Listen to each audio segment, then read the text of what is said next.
समाज सेवा और राष्ट्र चिंतन से जुड़े मेरे मित्रों, आज हम उस महापुरुष की जयंती मना रहे हैं जिसके बिना हम वर्तमान भारत की परिकल्पना भी नहीं कर सकते थे। आप सोचिए, 560 रियासतें छोटे छोटे टुकड़ों की रूप से अगर भारत से निकाल दी जाती तो हमारा जो स्वरूप था एक चलनी के समान होता, जिसमें तमाम लूप होल होते।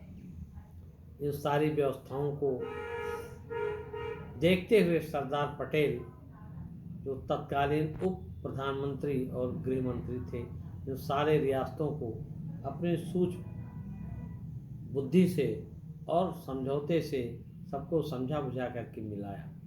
केवल एक हैदराबाद के लिए उन्हें बल प्रयोग करना पड़ा और सेना के जाते ही उसके समझ में आ गया कि भारत सरकार को अपने को विलय कर दिया। सरदार पटेल ऐसे ही सरदार नहीं बने। एक एक व्यक्ति, एक एक गांव, एक एक क्षेत्र में उन्होंने काम किया था। महात्मा गांधी और कांग्रेस शहरों तक सीमित थी। बारदोली सत्याग्रह के माध्यम से सरदार पटेल ने कांग्रेस को और महात्मा गांधी को किसानों से जोड़ा। हम सारे लोग जानते हैं कि किसानों को श्रेष्ठ मानते थे।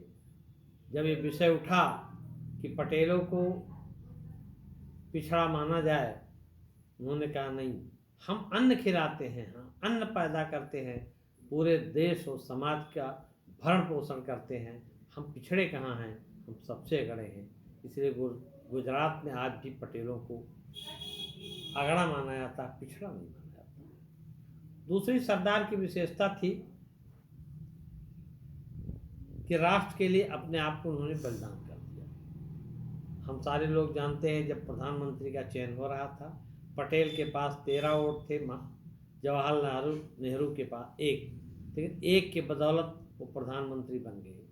ये देश का दुर्भाग्य था।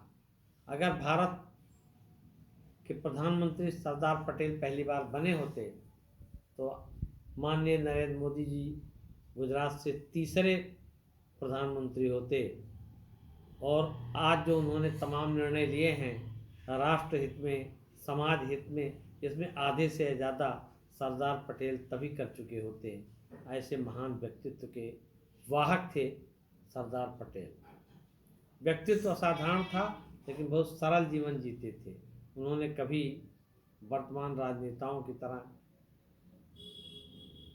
गाड़ियों की धूम, लोगों को बुलाना और बड़े बड़े लक्ष्यदार भाषण कुछ नहीं किया, लेकिन समाज का हर वर्ग, राष्ट्र का हर व्यक्ति सरदार पटेल से प्रभावित रहता था। उनकी कार्यक्षमता थी, उनके अंदर संघर्ष करने का जो सामर्थ्य था, कांग्रेस को उन्होंने इतनी ऊंचाई पर पहुंचाने में अगर महात्मा गांधी के अलावा किसी और व्यक्ति का योगदान है तो सरदार पटेल। हमें सरदार पटेल से सीख लेनी होगी कि हम राष्ट्र और समाज के लिए अपना सर्वस्व बलिदान करने की भावना रखें, तभी आज उनकी जयंती मनाने का कोई अभिप्राय होगा। धन्यवाद।